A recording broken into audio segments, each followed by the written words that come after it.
impetus he needs to kick on and carry on this wonderful winning seasons and seasons after seasons that he's had. We look forward to working with you, Gary. I think it's going to be a lot of fun. Thank you.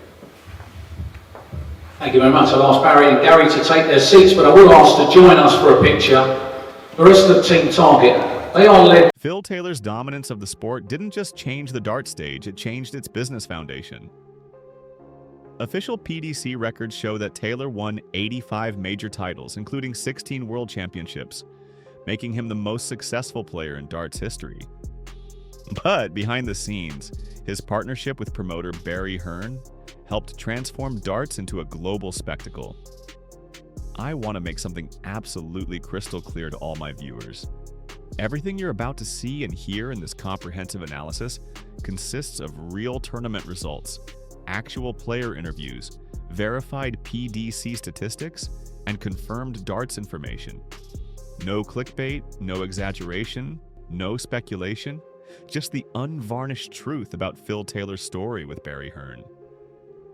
Phil Taylor revealed in an interview how Barry Hearn effectively became his manager with a single call. "I got a phone call and Barry just said, 'I'm your manager now.' That was it, no contract, no discussion." Taylor laughed, confirmed by Darts News. The humor in that exchange hides its impact. By aligning himself with Hearn, who was already building the PDC's commercial empire, Taylor ensured darts had a superstar face. For fans, this was the birth of the modern PDC era Sky Sports invested heavily, with Taylor himself later admitting, "Sky gave Barry £20 million on the condition I'd stick around." That single call wasn't just funny, it was the turning point for the sport's financial future.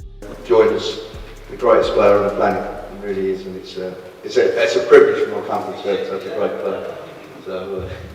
But no, I just want to welcome Phil. During Taylor's prime years, the professional game expanded at an unprecedented pace.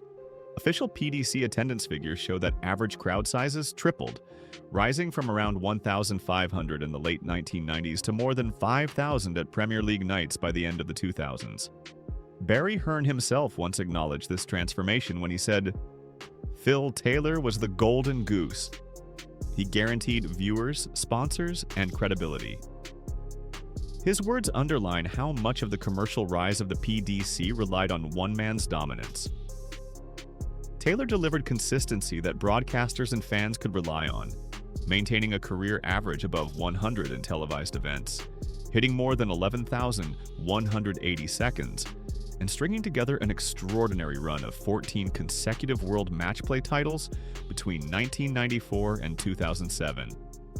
The statistical dominance explains why Sky and the PDC tied their commercial future so directly to Taylor's continued presence at the top of the game. Hit it, rip it off, rip it off, rip it off, till it becomes so small. Is it true that you used to practice with a piece of string? A bit of cotton. I tie some cotton on the 20, then pull it down tight with the 3, at the centre of the bullseye, and try and...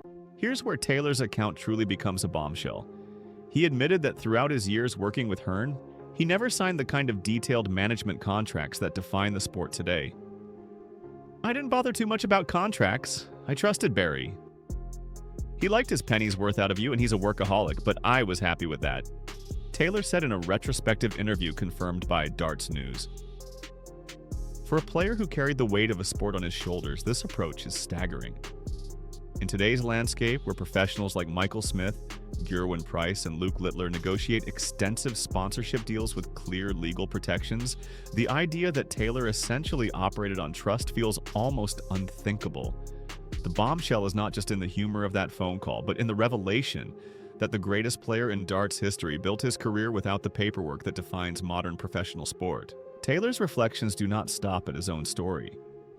He has been vocal in recent years about the next generation of stars.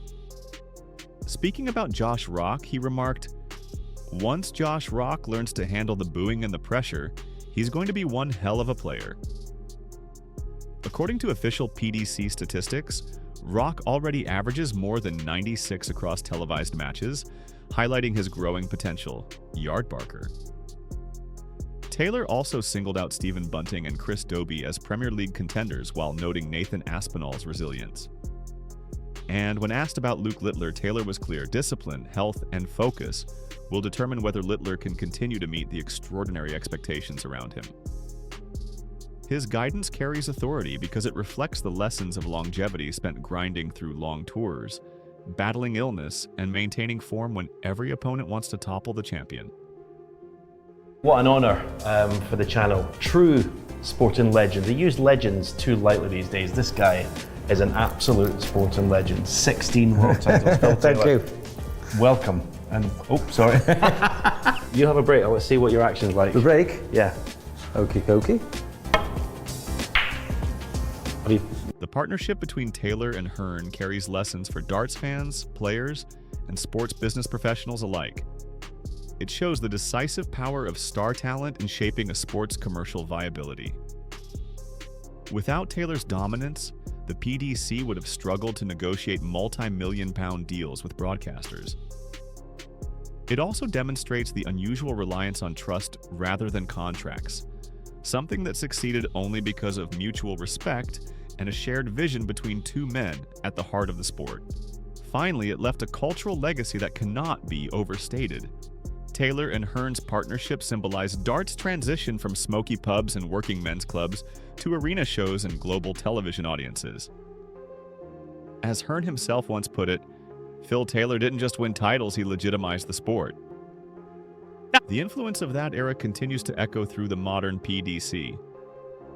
Today, the circuit stretches across continents with World Series events staged in Bahrain, New York, and Australia. Prize pools have grown dramatically, with the 2025 World Darts Championship offering £2.5 million in total prize money compared with £500,000 in 2005. Players enjoy professionalized sponsorship structures, training facilities, and global media exposure. Yet the foundation for that expansion was laid in the era of Taylor and Hearn, an era defined by trust, relentless ambition, and the belief that darts could command global respect. The story of that first phone call captures how something so informal became the seed of a professional revolution. So some people struggle with my flights, but I can assure you, if you can get used to them, they're brilliant. Well, smaller flights, you haven't got as much to hit. If you've got a treble 20 and you've got a big standard flight, there's a lot more where your next dart could hit that flight and bounce out or stick in. So I always made my flights a little bit smaller. I try different things just to improve to that little millimetre. If you can get that 180 instead of a 140, that was what I was always striving to do.